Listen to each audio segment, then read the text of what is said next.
Everyone, चलिए start करते हैं। अगेन लाइक आई सेड, ये न्यू सिलेबस के हिसाब से आप देखते हैं, so this is chapter 2। Old syllabus के हिसाब से आप देखते हैं तो दिस इज चैप्टर 1, है ना। कंटेंट 100% सेम है, इसमें यहाँ पर कोई भी डिफरेंस नहीं है। जहाँ पर डिफरेंस आएगा मैं आपको बता दूंगा, ठीक है। और स्पेसिफिक नोट्स हैं एनीवे न्यू ओल्ड के अभी। चलो देखना अब जरा जनरल प्रिंसिपल्स ऑफ ड्राफ्टिंग। अच्छा, अब इसमें क्या दिया है एग्जैक्टली और किस चीज़ के बारे में बात कर रहे हैं। अब जैसे खैर सब्जेक्ट का नाम ही आपका ड्राफ्टिंग है, अब थोड़ा मुझे ना इस वर्ड का मतलब बताना कि what do you mean by the word drafting. Drafting मतलब क्या है जी? शूट। हाँ जी, ओके। नोटिस लिखना, नोटिस भेजना इज ड्राफ्टिंग, फेयर इनफ। और हाँ जी, ओके कोई चीज लीगल लैंग्वेज में प्रेजेंट करना इज ड्राफ्टिंग, ठीक है। आपने लव लेटर लिखा किसी को, is that drafting? Is that drafting? That is also drafting. तो उसको भी लीगल लैंग्वेज में लिखूंगा, as per I don't know some shit act, something happened, resolution was passed and you acted accordingly. हाँ जी, तो that would also be drafting. वो भी ड्राफ्टिंग है क्या? वो ड्राफ्टिंग नहीं है, वो भावनाएं हैं। अच्छा, और वो भी ड्राफ्टिंग है, ओके फेयर इनफ। और देन और कुछ मीनिंग उसका मतलब, अच्छा ऐसा है वो लीगल भी हो सकता है, इलीगल मत बोलना, ऐसा है कि हाँ इनफॉर्मल भी हो सकता है, ठीक है। और कोई थॉट जो लिख सकता है? आई थिंक वो ड्राफ्टिंग है। It make sense, it does not make sense is drafting. Anything which is in writing is drafting, okay ठीक है, बहुत बढ़िया। अच्छा, अब दूसरा ऐसे अब जब भी कोई ड्राफ्ट करते हैं, इनफैक्ट से फॉर एग्जांपल मैंने आपको एक क्वेश्चन दिया, आपके लाइफ का सबसे इजी क्वेश्चन देता हूँ, differentiate between a private company and a public company, right. अब जैसे ही मैं क्वेश्चन आपको बोलता हूँ ना, मैंने बस इतना बोला differentiate between private company and public company, company का नहीं बोला मैंने, राइट। और आपके दिमाग में इमीडिएट आंसर रेडी है कि आपको क्या लिखना है, राइट। आई बिलीव दैट, है ना। अच्छा हाँ, तो आपने बस बुक निकाली और आपने फटफट फटफट लिखना चालू कर दिया, राइट। अब इसमें क्या हुआ कि वो प्रोसेस आपका इतना फास्ट था ना कि आपको सोचने की भी जरूरत नहीं पड़ी और आपने लिखना स्टार्ट कर दिया, right. But there is a thought which is running behind, right. आपका माइंड कोई चीज प्रोसेस कर रहा है और उस चीज को आप पेपर पे बेसिकली एग्जीक्यूट कर रहे हो, राइट। अच्छा, दूसरा, अब से फॉर एग्जाम्पल मैंने आपको एक क्वेश्चन दिया दैट अंडर सीपीसी कमिश्नर के पावर्स क्या क्या है, राइट। स्टार्ट राइटिंग, लिखो। अब यहां पे आप क्या करोगे, बिल्कुल you will run through your memory lane. आप पूरा सोचने की कोशिश करोगे कि आपने वर्ड कमिश्नर कहां सुना, आपने वर्ड सीपीसी कहां सुना, फिर आप वो ढूंढने की कोशिश करोगे सीपीसी और कमिश्नर कहां पे हमारे दिमाग में साथ में आए थे, और उस वक्त जो थॉट्स आपके दिमाग में आ रहे होंगे आप सब फट फट फट फट फट लिखना स्टार्ट कर दोगे, राइट। अब दोनों केसेस में डिफरेंस क्या है? क्वेश्चन मत बोलना कि उसमें कमिश्नर के बारे में, इसमें प्राइवेट पब्लिक कंपनी के बारे में, डिफरेंस क्या है दोनों में? जी फेयर इनफ। एक के बारे में शायद आपको ऑलरेडी पता है, दूसरे के बारे में आपको पता नहीं, आपको सोचना पड़ रहा है, बट सोचा दोनों में। बस डिफरेंस इतना है कि एक में शायद बिल्कुल टाइम नहीं लगा और दूसरे में you took some time and then you wrote act, right. But कभी भी बिना सोचे, if you think that you can draft something और you can write something, that is not possible. So drafting is always thinking and then composing, right. तो बस यहाँ पे ये लोग यही बता रहे हैं कि जब तक आप कोई चीज सोचते नहीं हो, you can not compose it, right. And when you compose it, when you put it on paper, is nothing but drafting. आ रहा है समझ में? So it is in 2 stages, पहला थिंकिंग एंड देन कंपोजिंग। आ गया ये? चलिए देखिए जरा। हाँ, अब ये कुछ डिफाइन करने की कोशिश कर रहे हैं ड्राफ्टिंग वर्ड को। ड्राफ्टिंग में भी defined as the synthesis of law and fact in language form. अच्छा सी, हम लोग यहां पर जो बात कर रहे हैं ना, हम लोग प्योरली लीगल ड्राफ्टिंग की बात कर रहे हैं, राइट। अच्छा, so they're saying it's a combination of 2 things. कौन सी 2 चीजें? पहला लॉ, दूसरा fact in language form. What do you mean by law, what do you mean by fact and language form? दोनों तीनों वर्ड्स के मतलब समझना। सबसे पहले फैक्ट। अब जैसे आपके पास से फॉर एग्जांपल कोई प्रॉपर्टी है ना, कोई मूवेबल प्रॉपर्टी है, आपको उस प्रॉपर्टी को सेल करना है, ओके। अब प्रॉपर्टी अगर आप सेल करोगे तो क्या क्या चीजें हैं जो आप चाहते हो कि आप दूसरी पार्टी के साथ एक क्लियर अंडरस्टैंडिंग में रखो? For example shoot, price true, और एरिया, फेयर इनफ, ओके, मतलब रजिस्ट्री बेसिकली, ओके, डॉक्यूमेंटेशन, ठीक है, डन, और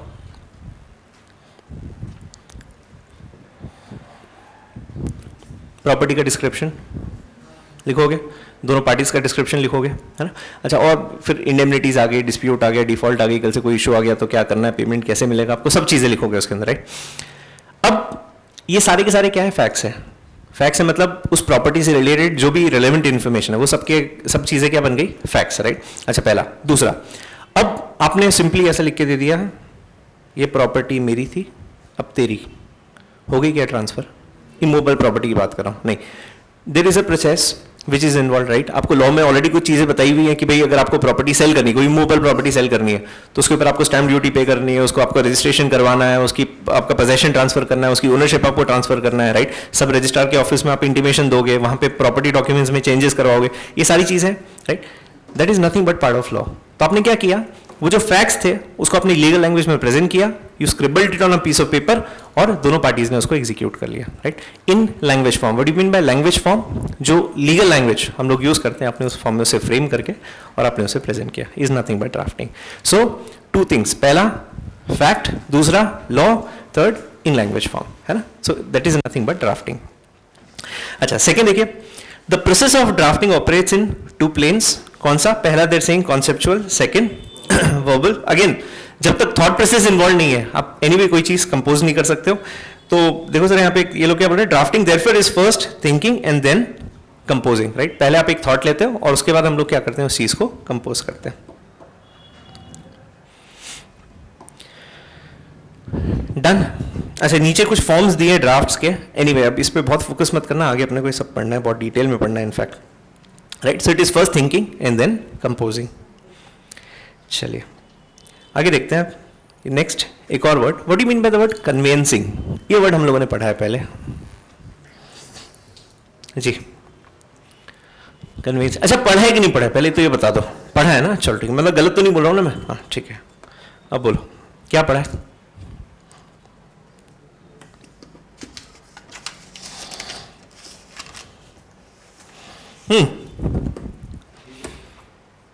ट्रांसफर ऑफ प्रॉपर्टी एक्ट पढ़ा है। अच्छा, क्या पढ़ा है उसमें, क्यों पढ़ा हुआ एक्ट, हमारे सिलेबस में इसलिए पढ़ लिया, बाकी मालूम नहीं हमको। हाँ जी, क्या पढ़ा है ट्रांसफर ऑफ प्रॉपर्टी एक्ट में।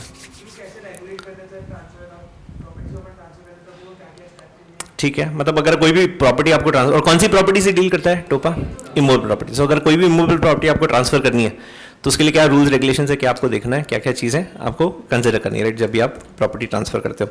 अच्छा, अब सी, जब अब से फॉर एग्जाम्पल क्लास, मेरे को आपको सपोज ये क्लास सेल करनी है ना तो क्लास सेल करनी है, इसमें सबसे इंपॉर्टेंट दो एलिमेंट्स हैं।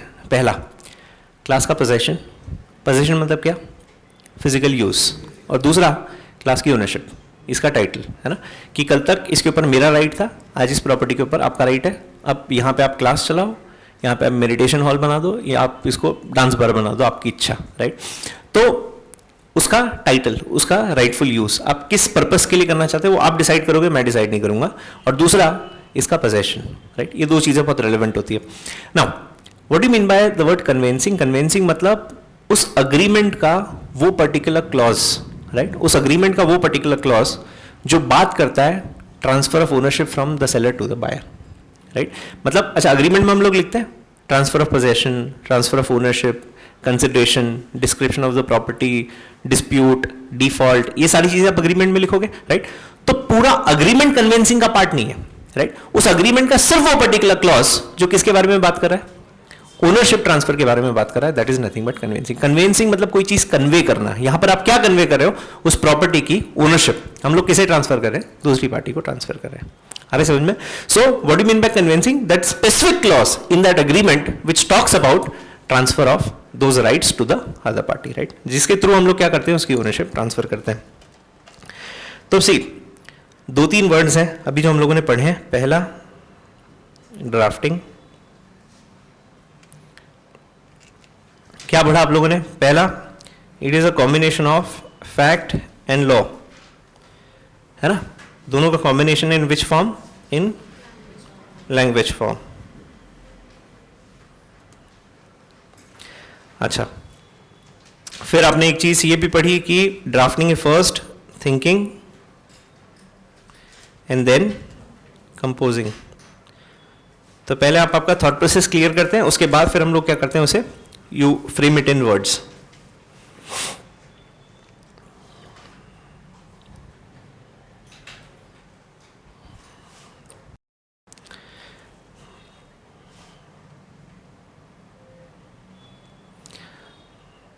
अच्छा, फिर अगर कन्विंसिंग की बात करते हैं, कन्विंसिंग क्या है?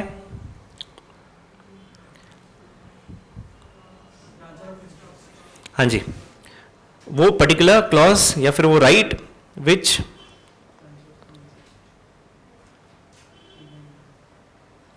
Deals with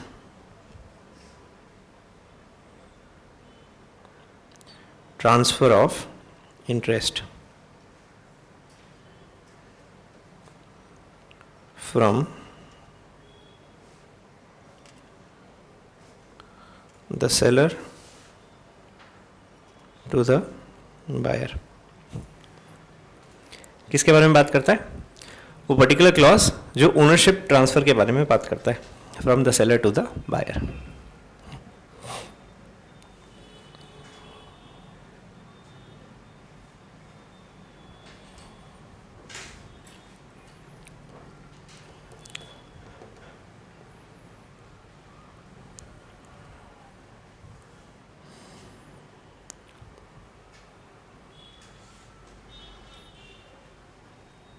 Done?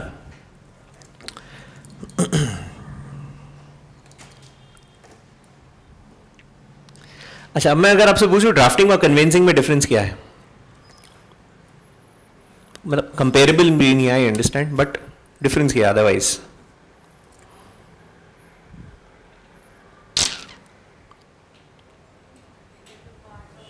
बस perfect, convincing is a part of drafting. अब जैसे आपने सपोज पूरी सेल डीड बनाई, तो पूरी सेल डीड जो आपने स्ट्रक्चर की ना, दैट इज ड्राफ्टिंग। वो पूरा का पूरा क्या है? बेसिकली वो कंटेंट ड्राफ्टिंग है, राइट? अच्छा, उसमें एक स्पेसिफिक क्लॉज होगा जो बेसिकली ट्रांसफर ऑफ ओनरशिप के बारे में बात करेगा। सो that is nothing but convincing. So convincing is nothing but part of drafting, right?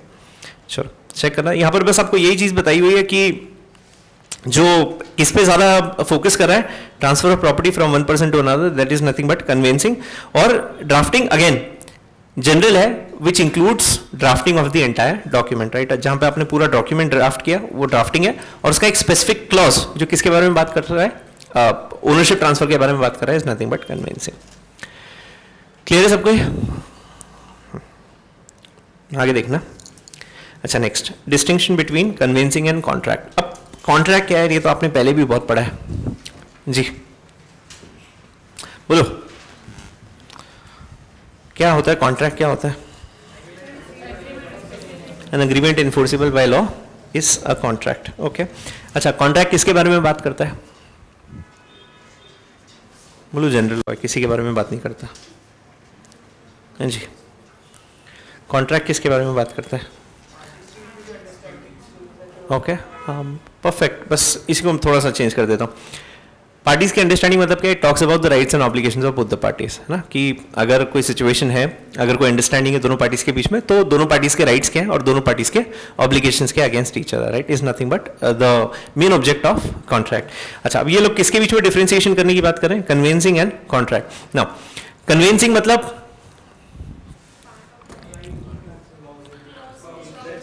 Transfer of ownership, है ना? वो एक पर्टिकुलर क्लॉज है। जबकि आप कॉन्ट्रैक्ट की बात करो तो वो किसके बारे में बात कर रहा है?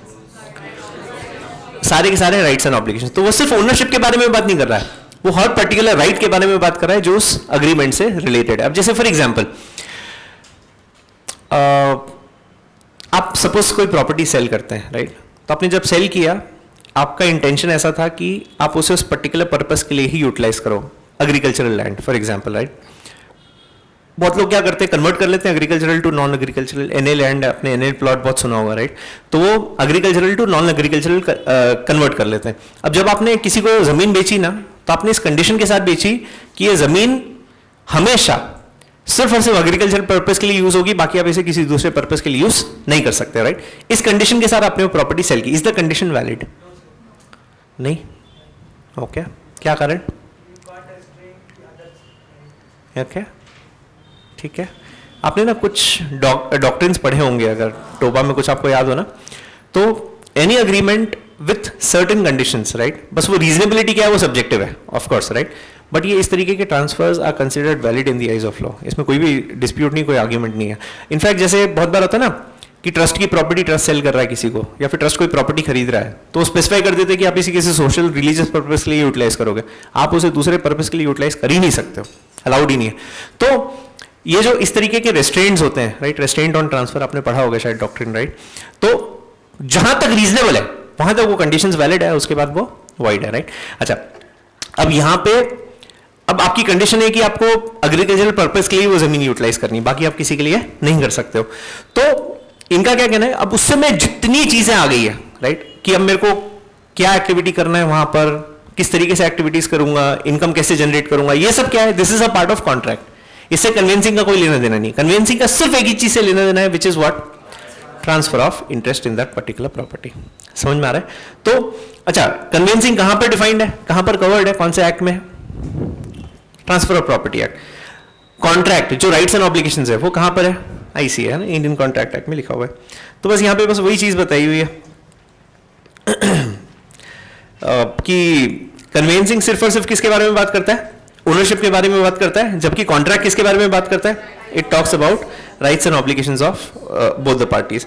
This is governed by transfer of property act, this is governed bye contract act. और नीचे वो बस वो डीड के साइटेशंस आपको बताए हुए कि कौन सी डीड हम लोग बनाते हैं। एनीवे, डीड का पार्ट हम लोग आगे पढ़ेंगे। ये क्लियर है डिवाइस, है ना? चलो आगे देखना, next general principles of drafting. ये क्वेश्चन बहुत बार आया हुआ है एग्जाम में आपके न्यू सिलेबस ऑब्वियसली एक्सपेक्ट कर सकते हो।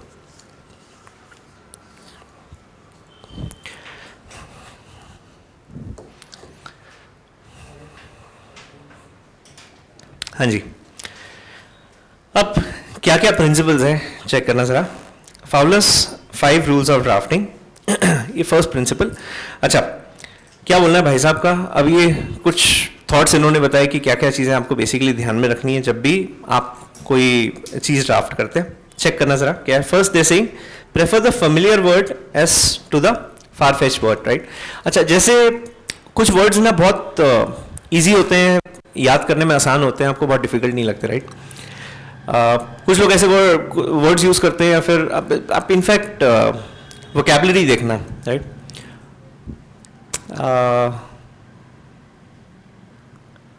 अर्नब गोस्वामी को सुना है आपने? ओके। शशि थरूर, पर्टिकुलरली शशि थरूर के केस में आप देखना, when he speaks, trust me, मतलब I believe my level of English is reasonable. It may not be that great, but it is not bad at all, that I know for a fact. But when he speaks, believe me, in his speech of good 25-30 odd minutes, I have to refer to the dictionary at least 5 times. मेरे को देखना ही पड़ती है, कारण he would use such kind of English, वो कुछ ऐसी language use करता है जो आम जनता को समझ में ही नहीं आती कि वो क्या चाह रहा है, राइट? बीच में एक बार ये बहुत स्ट्रांगली एक थॉट था काफ़ी सारे लोगों का कि अगर पीएम कैंडिडेट ये लोग शशि थरूर को पोस्ट करें तो he may be very successful, he may uplift the party basically. Bad thought, very bad thought, मतलब ये मेरा पर्सनल व्यू है. He can not connect with people, he make sense, बहुत गजब बोलता है वो, डाउट ही नहीं है, लेकिन वो जो भारत की जनता से वो कनेक्शन वाली बात है ना, वो नहीं आती है. वो भाइयों बहनों, वो पब्लिक धनाधन तालियां बजाती है बिल्कुल. हाँ, ये कनेक्शन वाली बात है, राइट? एक कोई फीलिंग, इमोशन जुड़ जाता है आपका. My dear brothers and sisters, अरे हाँ निकल, तो वो डिफरेंस है कि इमोशन वाली बात होती है तो ना कनेक्ट नहीं कर पाता. हाँ, सचिन पायलट बोलो प्रॉबेबली यस, मतलब he is sharp and AG that way, but वो शशि थरूर में कभी वो ऐसा मेरे को लगा नहीं कि आप उसको पीएम कैंडिडेट के लिए पोस्ट करना. Intelligence different level. अब वो कांग्रेस में तो गन्स हैं यार, आप ये ऐसे देखो, मनमोहन सिंह है, पी चिदम्बरम में, इनको मतलब कोई कंपैरिजन भी इनके आसपास भी कोई नहीं है, पूरी बीजेपी में कोई नहीं होगा. तो that is there, but again एक वो लीडरशिप वाली बात होती है ना, शायद probably that is missing. So difference, एक उसकी स्पीच आप सुनना, दूसरा फिर आप राहुल गांधी को तो मत ही सुनना. Someone who speaks decent English. I think Sachin Pilot is one good speaker. और कौन? Arun Jaitley speaks nice. हाँ, इज रीजनेबल. आप हाँ, इस एक्सटेंड में आप कपिल सिब्बल को भी देखना हो, कभी कभी उस एलिमेंट पे चला जाता है ना कि लोग भागते रहते हैं उसके पीछे कि तू क्या चाह के आ रहा है बोलना. तो you know that happens. Arun Jaitley is yes very much reasonable. तो क्या होता है ना, जिसकी आप लैंग्वेज समझ पाते हो, you feel like listening to them, right. जो अपने को ऐसा लगता है कि वाई, आप एक बार सुनोगे, दो बार सुनोगे, किसी ने रेकमेंड किया कि यार बहुत अच्छा बोलता है, थर्ड टाइम फोर्थ टाइम आपकी नहीं इच्छा होगी कि वापस सुनो. करण थापर इंटरव्यूज देखे उसके कभी आपने? डेविल्स कोर्ट करके एक सीरीज चलाता है वो, नो. अर्नब गोस्वामी अगर आपको लगता है ना बहुत इंप्रेसिव है, बहुत गंदे तरीके से उड़ाता है, लुक एट करण थापर. सारे फंडे बदल जाएंगे आपके. In his court Narendra Modi has cried, Digvijay Singh has cried, Kapil Sibal has cried. वो जितने टॉप गन्स हैं जो अपने को लगता है कि इनको कोई हिला नहीं सकता, they've literally cried on the screen. तो दैट्स करण थापर. कभी एक बार वीडियोस देखना उसके, damn neat. He speaks flamboyant English, मतलब बोलता है. तो डिफरेंस है, अब वो एक कनेक्शन वाली बात है. तो अगेन इनका क्या कहना है, सी आप बहुत अच्छी आपकी वोकैबुलरी बहुत अच्छी है, डिक्शनरी के वर्ड आप ऐसे ऐसे थड़ बोलते हो, is not you know the appropriate form of language. हमेशा ऑडियंस देखो, उसके हिसाब से आप लैंग्वेज यूज करो, राइट. जो लैंग्वेज आप आपके फ्रेंड्स के साथ यूज करते हो, you try using the same language with your colleagues in the office and see the difference. Try using the same language in the board rooms, see the difference, right? Believe me, that is the last day of your career. There is a full stop after that. तो नहीं use करते हो, तो आप जिस तरीके की audience होती है, जैसी जनता होती है, उसके हिसाब से आप लैंग्वेज यूज़ करो. अब जब मुझसे बात करते हो, आपकी लैंग्वेज टोन अलग होगा. ऑब्वियसली आप जब आपके बिल्कुल कोर फ्रेंड सर्कल में हो, तब आपका एक अलग ही तरीके का ऑरा रहता है, राइट. तो इनका बस यही कहना है कि use something which is relative, right. मतलब जो लोग एक्चुअली में कनेक्ट कर पाए, एंड सिंपलर वर्ड्स.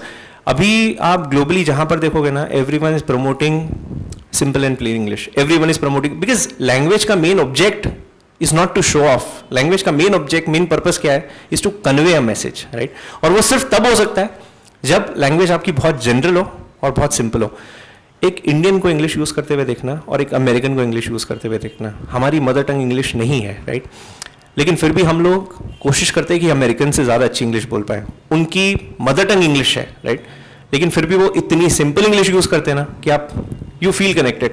मैं हमेशा वो एग्जांपल्स देता रहता हूँ. आप एक इंडियन ऑथर की बुक पढ़ना, आप एक इंग्लिश ऑथर की बुक पढ़ना. इंग्लिश ऑथर की book is million times better than an Indian author जिसने बहुत कोशिश की है कि मैं और हाई फंडू इंग्लिश में लिखने की कोशिश करूँ. I am not saying all the Indian authors. Sudha Murthy, she writes beautifully well, simple, पढ़ा आपने एक ही बार में रजिस्टर हो जाता है. अब खैर कुछ बुरे ऑथर्स के मैं नाम नहीं लेता हूँ यहाँ पे on the camera, but they right so terrible, they right so terrible कि अपने को समझ में ही नहीं आता. और क्या होता है, इंसान का ईगो होता है. मैं अगर कोई बुक पढ़ रहा हूँ, मेरे को बार बार डिक्शनरी लगती है, आई फील बैड. मेरे को ऐसा लगता है यार अपने को कुछ आता ही नहीं है, नेक्स्ट टाइम मैं उस ऑथर की बुक ही नहीं उठाऊंगा. क्यों? मेरा ईगो हर्ट कर रही है यार, वो मेरे को चैलेंज कर रही है, मेरे मतलब नॉलेज अक्यूमेंट को चैलेंज कर रही है कि तेरे को इंग्लिश नहीं आती, तू गधा है. I feel bad, next time I will not read that. कुछ ऑथर्स ऐसे ना जो नेचुरली ऐसी लिखते हैं ना कि अपने को ऐसा लगता है उसका लेवल ही डैन ब्राउन. अब उसकी बुक्स पढ़ना, बेसिक लैंग्वेज भी हाई फंडू लैंग्वेज ही है उसकी. मतलब ठीक है, मैं तो मेरे को एक थोड़ी आदत हो गई उस तरीके की पढ़ने की, बट नॉर्मली अगर कोई फर्स्ट टाइम डैन ब्राउन पढ़ेगा ना, उसको ऐसा लगेगा वाह किसने सजेस्ट कर दी बुक.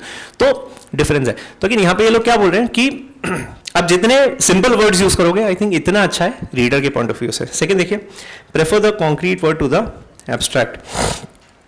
थर्ड, ये भी अब चेक करना, single word to the circumlocution. मतलब क्या है? अच्छा, अब ये कब आता है ना, जब आपकी सच में लैंग्वेज पे बहुत अच्छी कमांड है ना, तब आप ये चीज कर सकते हो कि अब because for example, right, because का मतलब क्या है? That is why. तो अब जहां पे दैट इज वाई आपको लिखना है, वी राइट बिकॉज, क्योंकि वर्ड पता है अपने को, राइट. तो जहां पर पॉसिबल है कि आप वो 10 वर्ड्स की जगह आप उसको एक वर्ड में खत्म कर सकते हो, ट्राई यूजिंग दैट. क्यों? टेक्स्ट सिंपलर और इजियर लगता है. आगे next, prefer the short word to the long. मैं जब पहली बार कंपनीज एक्ट पढ़ा ना, मेरे को सब समझ में आ रहा था. बेर एक्ट जब पढ़ा, एक ही वर्ड जो मेरे को हमेशा दिक्कत देता था, नॉट विथ स्टैंडिंग. मतलब इतना ब्यूटीफुल वर्ड है वो, और उसका इतना अच्छा मीनिंग है ना. लेकिन जब इंसान पढ़ता है ना, अपने पूरा सेक्शन पढ़ा है ना, आपको बायबैक पढ़ना था, आपने पूरा बायबैक पढ़ लिया, आपको राइट्स पढ़ना था, पूरा राइट्स आपने पढ़ लिया, लास्ट में नीचे एक लाइन लिखी हुई, notwithstanding anything contained in this act, कबाड़ा।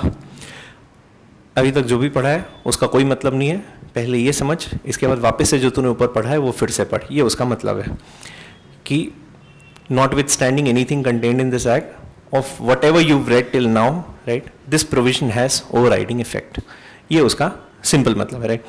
अब this provision has overriding effect, उसकी जगह उन्होंने एक ही सिंपल वर्ड यूज किया, not with standing, right. But again बात वही है कि a general meaning should be conveyed. अब जैसे इंडियन लॉज में आप ये वर्ड बहुत फ्रीक्वेंटली पढ़ोगे, इनफैक्ट सिविल लॉज में तो आप हर एक्ट में ये वर्ड पढ़ोगे, तो लोगों की रिलेटिविटी बहुत ज्यादा है। कुछ नए वर्ड्स होते हैं जो शायद हम लोग एक स्पेसिफिक लॉ में, एक स्पेसिफिक एक्ट में ही पढ़ते हैं, अगेन उसमें थोड़ा सा इंटरप्रिटेशन को लेके इश्यूज हैं, दिक्कतें आती है। इंटरप्रिटेशन तो खैर आपने पढ़ा ही है ना, एग्जीक्यूटिव में भी पढ़ा है ना, रूल्स वो भी है इसमें, खैर सब आगे। Prefer the Saxon word to the Roman anyway we don't use it, आपको पता भी नहीं होगा, मुझे भी नहीं पता। ओके आगे, हाँ ये important, again always prefer active voice to the passive voice, है ना, मतलब डायरेक्ट स्पीच यूज करो as compare to indirect speech, right.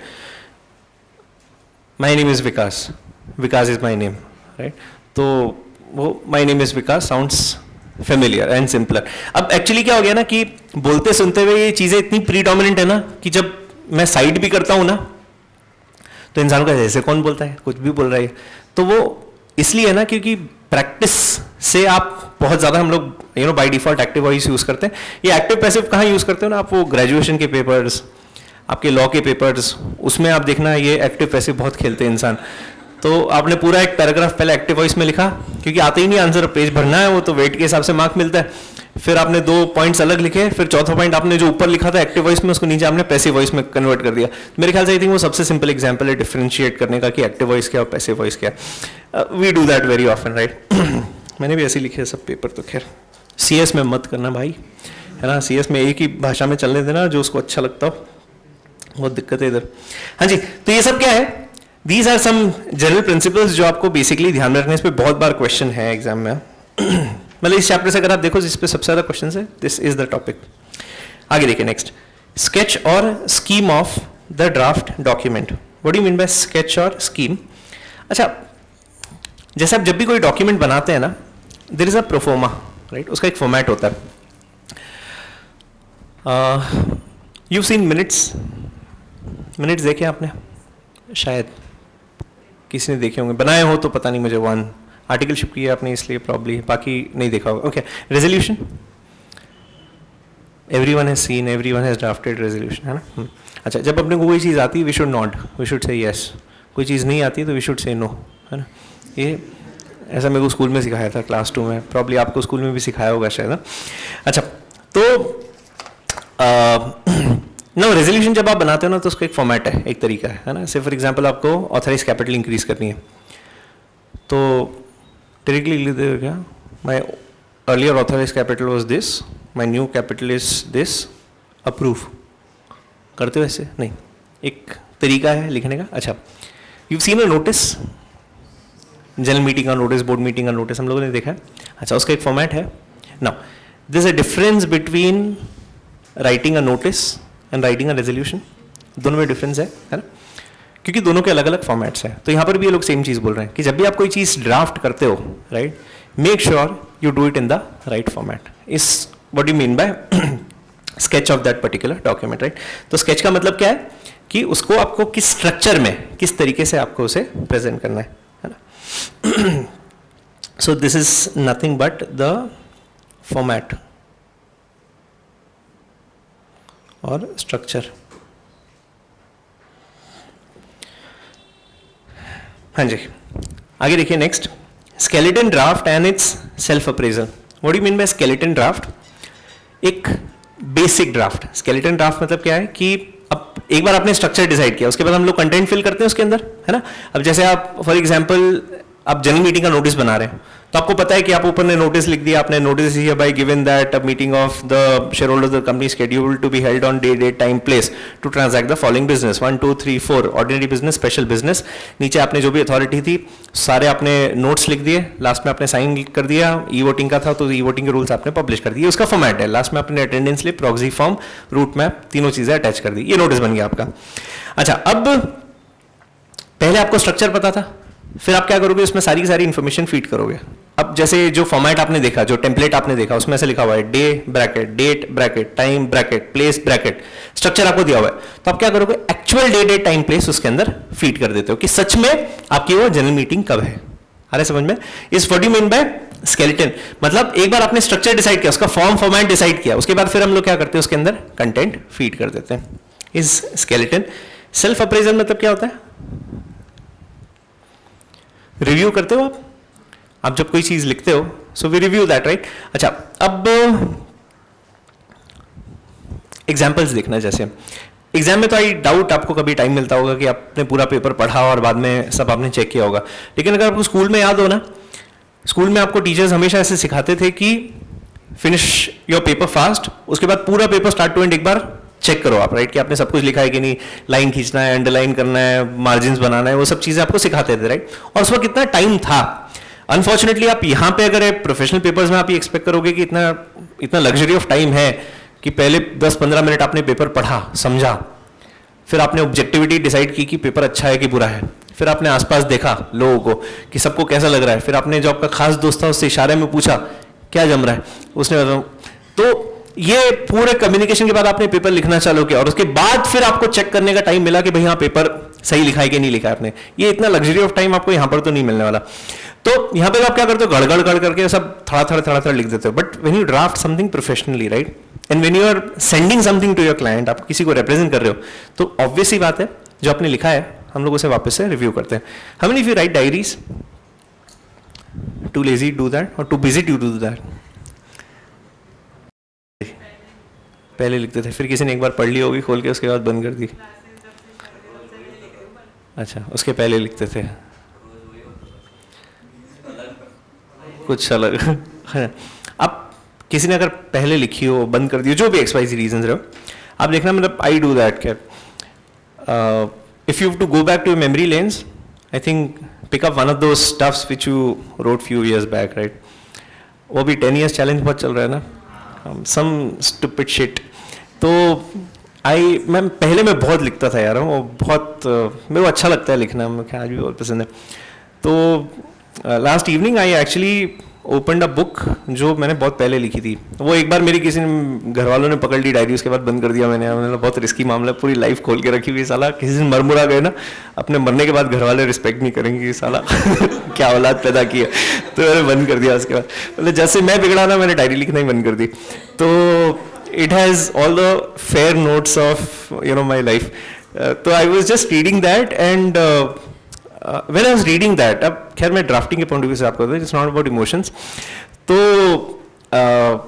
मुझे ऐसा लगा कि यार कैसी लैंग्वेज लिखता था विकास तू, राइट, शायद इससे अच्छा और लिख सकता था, है ना।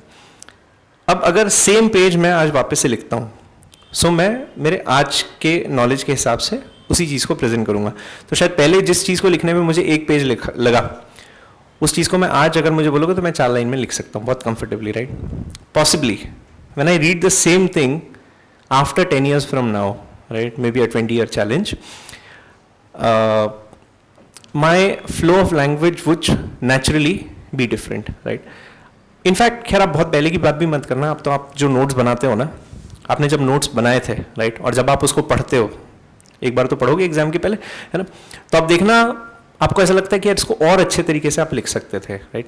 तो is what you mean by self appraisal, आप जब कोई चीज़ पढ़ते हो ना बार बार, so you naturally tend to feel that इसमें और कहीं पर स्कोप है इम्प्रोवाइजेशन का। ये बुक्स हैं, नोट्स हैं, मॉड्यूल है आपका, मतलब ये इतनी बार हो गया ना पढ़ पढ़ के कि अब मुझे ऐसा लगता है कि शायद पढ़ने की ज़रूरत नहीं है।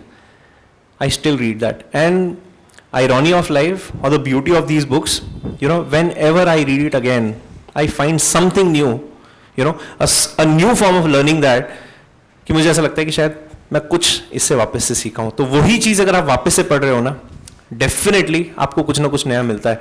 नॉवेल्स, कुछ नॉवेल्स हैं which are very very close to my heart. मैं हमेशा बात करता हूँ इन बुक्स के बारे में। Rich dad poor dad is one of the favourites, you know, it's always on the cards. मैंने 20, 22, 25 बार पढ़ ली होगी वो बुक, लेकिन आज भी जब मैं उसको पढ़ता हूँ I feel there is something new, you know, which is still left in that book. So depend करता है। और वो क्यों होता है ना, ऐसा नहीं कि कंटेंट बदल गया, बस आपकी अप्रोच बदल जाती है कुछ चीज़ों को लेकर। तो जब आप उसको देखते हो तो अलग तरीके से देखते हो। नो, चश्मा पहनते हो ना, सनलाइट है, when you wear glasses no, effect दूसरा दिखता है। आपने और थोड़े डार्क ग्लासेस पहन लिए ना तो इफेक्ट दूसरा दिखता है। तो बस आई थिंक वो बदल जाता है। तो even when you do the same thing again and again, your way of looking at things changes, right. So जब भी आप कोई ड्राफ्ट बनाओ, मेक श्योर, ये मेक इट अ रूल, ये सच में बहुत इंपॉर्टेंट है। एक बार आपने बनाया, you review it first, then get it reviewed from someone else, but पहले आपको एक बार पढ़ना चाहिए। आगे, special attention to be given to certain documents. इसमें क्या दिया, स्पेशल अटेंशन मतलब क्या? अच्छा, जैसे कुछ होते हैं ना, कुछ क्लॉजेज होते हैं जिसमें बहुत क्रिटिकलिटीज होती है, या कुछ ऐसे पॉइंट्स आप लिखते हो जिसमें कोई लीगल प्रोविजन इन्वॉल्व है। जैसे फॉर एग्जांपल आप रेजोल्यूशन बनाते हैं कोई, तो रेजोल्यूशन में you have to make sure कि आपने उस एक्ट के जो प्रोविजंस थे आपने उसको ठीक तरीके से उसके अंदर इनकॉर्पोरेट किए हैं, राइट। अगर वो नहीं होते तो अगेन वो रेजोल्यूशन में turn out to be void, right. तो यहां पे बस ये लोग यही बोल रहे हैं, स्पेशल अटेंशन मतलब क्या है कि जो भी आप ड्राफ्ट कर रहे हो, राइट, मेक श्योर उसके सारे के सारे लीगल प्रोविजंस आपने ठीक तरीके से कंप्लाई किए, इस स्पेशल अटेंशन। एंड आगे, experts opinion. What is experts opinion? Gate it reviewed from a senior, या आपको जो लगता है who can advise you better, उससे एक बार आप उस चीज को रिव्यू करवा लो, राइट, इस एक्सपर्ट्स ओपिनियन। समझ में आ रहा है सबको?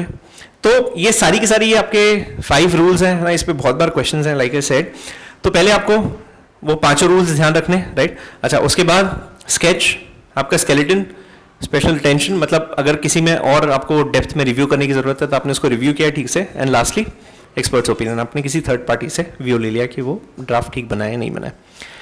अच्छा, आगे सम डूज एंड डोंट्स, ये कुछ ऐसी चीजें हैं जो आपको रीड करनी है डायरेक्टली, है ना। सो ये एक बार बस रीड कर लेना, ये एग्जाम में आ जाए तो आपके नसीब है, but since it is a part of your books मैंने इसके अंदर ऐड कर दिया उसको।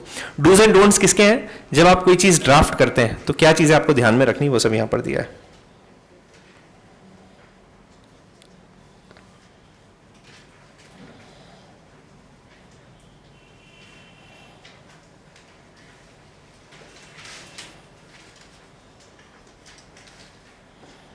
हाँ जी, अब सी यहां पर ही दिख रहा है कंपोनेंट्स और पार्ट्स ऑफ अ डीड।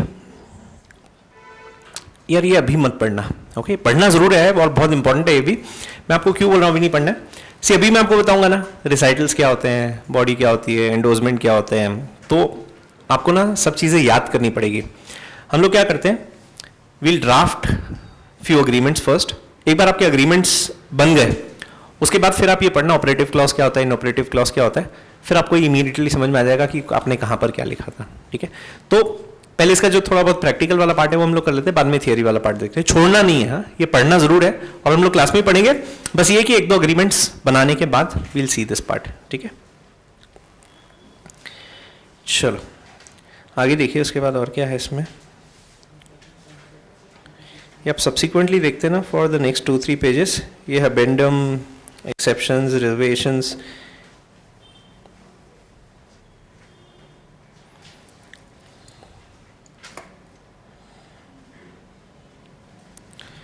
चलो आगे देखिए नेक्स्ट। तो एक काम करो यार, ये टॉपिक ख़त्म नहीं हो पाएगा, ये मैं कल से स्टार्ट करता हूँ इसके आगे, है ना। आज के लिए इट्स गुड, बहुत बहुत धन्यवाद।